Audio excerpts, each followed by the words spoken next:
everyone, my name is Julius Burchett. I'm a local realtor here in the Hampton Roads area in Virginia. I just want to provide you guys a quick step-by-step guide on how you can also obtain your real estate license here and give you some tips and everything like that of my experience on obtaining my real estate license. So if you guys could just like, subscribe. I don't want you guys to miss any of the content that I have coming up and planned for you guys. So let's go ahead and get started with this video, and I hope you guys enjoy. So step number one, you have to at least be 18 years old, a U.S. citizen, and then also have a high school diploma or equivalent. So there's no tips or anything like that I can give you for this one. So let's go ahead on to step number two. So step number two, you have to register and complete a 60-hour coursework in the state of Virginia. So give it online or in classroom. Either one, you have to either have those physical hours or clocked hours before you're able to go ahead and sit for that PSI exam. So you always want to check the DPOR website just to make sure it is an approved course on there, because yearly or whatnot, I'm not too sure how the educational licenses work. You just want to make sure the course that you're taking is up there. So once you go to apply for your actual real estate license through DPOR, you will have a approved license course, so there's no issues with that. So guys, this is the DPOR website right here. Basically with this one, you're able to look up different licenses and things like that in any profession through the DPOR website. However, the main thing that I wanted to show you was the approved list of real estate courses, the pre-licensed courses. This is the thing where I was saying that you don't want to get scammed or anything like that when trying to get your real estate exam or your real estate license, because especially when you're trying to change career paths, that has to be the worst thing that you could do. You spend $200 and it was a fake course. So any course that you take, you want to check on this list right here to make sure that it is up here.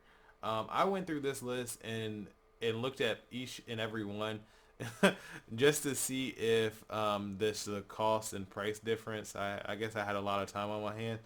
So what I found was the Act Web Real Estate School. This is the one that I went to for my pre-license course. There are some really great people. They're out of Northern Virginia and Reston, Virginia. They have a lot of different online courses and also classroom courses that you could take to get your license, and also even after you get your license, the post-education classes that you must take within that first year of having your license. So make sure that you check on this list and make sure that it is on this list and whatnot, and go from there. So online versus classroom. I personally took the online course just because I was working in IT and also taking classes at Old Dominion University, and it kind of worked out better for my schedule to take an online course. I checked with a couple of real estate schools that are in this area and whatnot, and with their schedule, either giving it on weekends or during a certain 6 to 8 class, it was just hard for me to make that schedule work in my schedule. So take all the material at your leisure and whatnot, as long as you get it done within that year time frame. However, for me, I always like online courses, so it was great for my schedule and great for me. So this is a course that I've took online. Let me just minimize myself real quick. So this is a school that the online school that I went to obtain my pre-licensing course.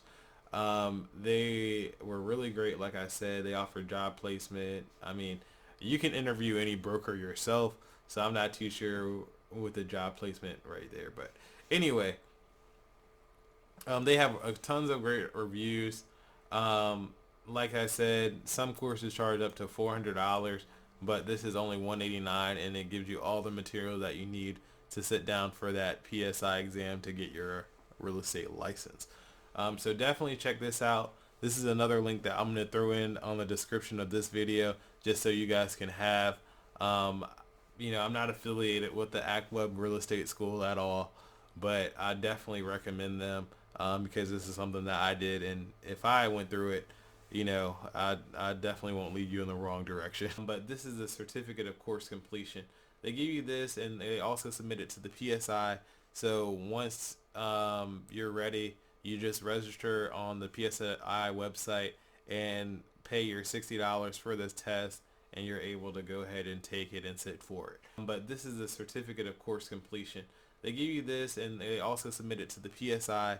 So once you're ready, you just register on the PSI website and pay your $60 for this test, and you're able to go ahead and take it and sit for it. But I'm getting into the next step. But let me just show you. So step number 3, you have went ahead and took your pre-licensing course. They were able to send over that certificate of completion to the PSI. So now you're saying, what do I do next? So the next step is to go ahead and take that PSI exam. So you have to go on that PSI website, register yourself, and then also register for the test, and then pay the $60 to sit down on that test for the national and state exam. So it's not 2 fees of $60, it's just 1 fee of $60 to go ahead and take that test at the PSI, one of their PSI locations. At the PSI, you have to bring like 2 forms of ID. I brought like my passport and then my driving license. However, that's just to verify that you are who you say you are, and they also take fingerprints there for you to be able to take that initial test and sit down for the test. That doesn't include the fingerprint, is not including with the background check. We haven't got to that step yet, but it is just to be able to, I guess they know who you are when you're taking the test and make sure your fingerprints match up for that test and every other test if need be that you're going to be taking that real estate exam at the PSI location. So I would say the PSI exam is not as easy as most people think. I actually failed both the national portion and then also the state portion my first time taking it. I hear people take it 3 or 4 times. I was saying if it's not the second time, I don't know what I'm going to do. I was very confident going into that first test. However, I guess that day I had some issues with getting there on time and whatnot. And it was raining, so I don't like excuses, but it was a lot going on that first day. So it wasn't a optimal testing period in my life. So anyway, I went ahead and passed it my second time. One thing that I remember is the PSI does not have tests like back to back. At least when I was taking it this past summer, it was not back to back. It was literally you have one test date and then the next test date is probably a month later. So I'm like, man, this is really horrible with scheduling and everything like that. But, I said, let me go ahead and do it as quickly as possible and get it out the way before all this information and knowledge leave my head. Because I basically barely failed it the first time, which was very discouraging. But but it's always next time, and there's always a second chance when it comes to this test. So for that second time, I did have to pay another $60 to take the test, but it wasn't too bad or anything like that. It was just some extra money I had to shell out. So anyway, after taking that, another thing, let me think here. So another thing on the exam is that they split it in half. So you don't know, so that initial time, and that's what threw me on the first test as well. So that initial time period, I thought that was for the whole test. So I get through the test, and then there's a whole nother section where it gives you some time and whatnot for I believe the national was first, and then the state exam was second right after that. So you just have to pace yourself and go through the material, and once you click out of that national test and go to the state test, you cannot go back to the other test for that side. Like, you just have to continue on and go ahead and click through the next section of that test. So that's the only other things. I would definitely recommend getting a good night's rest before. Eat a hearty breakfast before the test, and just plan your day around that test. You don't want to keep going back and retaking this test. I've taken a lot of other certifications in IT, and that's the worst feeling, is just that test day and all that anxiety building up to the test, and studying into that last minute. What I did was I brought flashcards all the way down the highway, and actually for the second time, I sat in the parking lot before going in and just flipped through like all my different flashcards, and then also my other study material, and going through like the study material that my pre-licensing course gave me. So I was just reading through everything just so I have it fresh on my mind so I can go in there and ace it. So that's my experience with taking the real estate exam. But I'd highly recommend you focus on it. It's not as easy as that final exam for your pre-licensing course. So just I hope definitely be prepared. Like I said, definitely study the material and make sure you comprehend it. So step 4, once you pass your real estate exam, the national and the state, and get a pass on both of them, you have to be fingerprinted and have a background check done right after the test for the real estate board to review and process your real estate salesperson application that you send to them. So roughly, I believe it's about $40. It has to be done at a PSI location. So you can't get a fingerprint done somewhere else, or at another location, or your background check done somewhere else. It has to be at a PSI location. So it's better just to get it all out the way the same day that you take your test, and then just have that extra $40 with you so you can go ahead and get your background check done, and then also your fingerprinting done. State of Virginia, and so every applicant for a real estate salesperson, they have to go through that background check. I guess you can't have any like serious felonies or anything like that. I know like probably like smaller charges and misdemeanor charges they don't really look at or anything like that, unless it's like something like that's violent, or you have some things going on that is not what they're looking for a realtor or real estate agent to have on their record. So if you just have nonviolent crimes or whatnot, you should be fine. However, every applicant is reviewed by the state of Virginia Real Estate Board, so they have a final say on processing your application. So you have 45 days to get in your fingerprinting and then also your background check. So you want to go ahead and get that done as early as possible. You already spent all this time on the course. You already spent all this time studying and worrying about passing the test.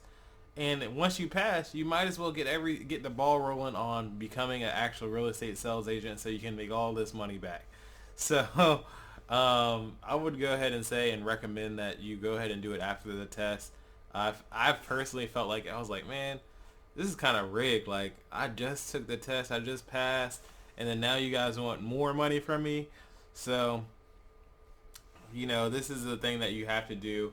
And once that's done, you don't have to worry about it. And this really is kind of like a waiting game after submitting your real estate application for a real estate sales agent and a real estate salesperson in Virginia. So, all right. So the fifth and final step, we're here. So now you're ready. You did your pre-licensing course. You took the final exam for your pre-licensing course. You then took the PSI national and state exam and passed it. And then you did your criminal background check and fingerprinting. And now what do? I feel like at this stage, you should be already starting to know what brokerage you are going to go to and which one you're going to choose to be with. You could do this throughout your whole real estate education and basically meet with different brokers and see what they have to offer you and whatnot as a new real estate sales agent. Because basically you're going to be under a broker And they're supposed to give you the tools that you need to be successful in this real estate business. Tools and training. That's like the two main things that you need starting off.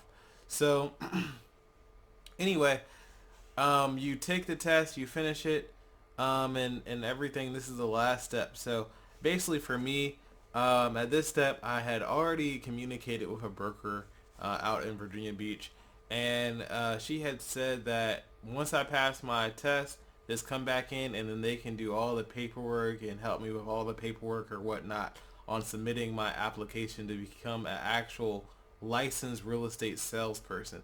So this final step is the actual thing where you submit all your different information. So you submit what school you went to, when you took the PSI, all that information, and then they should already have your background check and fingerprinting information at the real estate board, since you did it at the PSI exam after your PSI exam.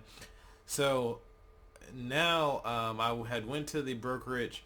I submitted this, basically filled out this PDF of my application. I had to submit another fee. I believe it was of $200 for my actually getting my license. And after submitting that fee in that application, probably it took roughly, because we did the traditional PDF, or printable PDF, and filling it out by hand and then mailing it in. It took literally probably almost a month for me to be officially a licensed real estate agent, fully process and be able to take open houses on and whatnot, and also register for the MLS to be able to open doors. I had to wait until the DPOR processed my application as a licensed real estate agent. So that was fun. It took a while, but basically that's all the steps you need to know. These are the basic 5 steps on how you can get your real estate license and get it out of the way and join this great and growing field. I've loved real estate. I loved it so much, and it's really has been a great opportunity for me to make some extra money on top of my IT job. So I definitely recommend anyone that's looking to go into real estate, might as well take that step. If you don't like it, or you don't think that this is the right field, the first step is always trying something. Take that first step of faith into a new career. You may love it, you may not love it, but it definitely is a field where you communicate with people, and you always are trying to help them with their home buying experience. Like I said earlier in the video, this is probably the greatest investment that someone's going to be making in their life. Thank you guys so much for watching. I appreciate you guys making it to the end of the video. Please comment, like, and also share this video. This is actually my first YouTube video, so I'm getting all the kinks worked out with the audio and editing and whatnot. So please look for more content and a lot better content moving forward. And thank you guys so much. Just the update on my real estate career now is I've already had my first closing within the first 4 months of my license being active. So definitely God is good. I helped this client from out of the country, so he needed the process to be smooth as possible, which I definitely gave him that process. And I just want to say thank you guys so much, and I hope to hear from you guys soon. And always remember, might as well.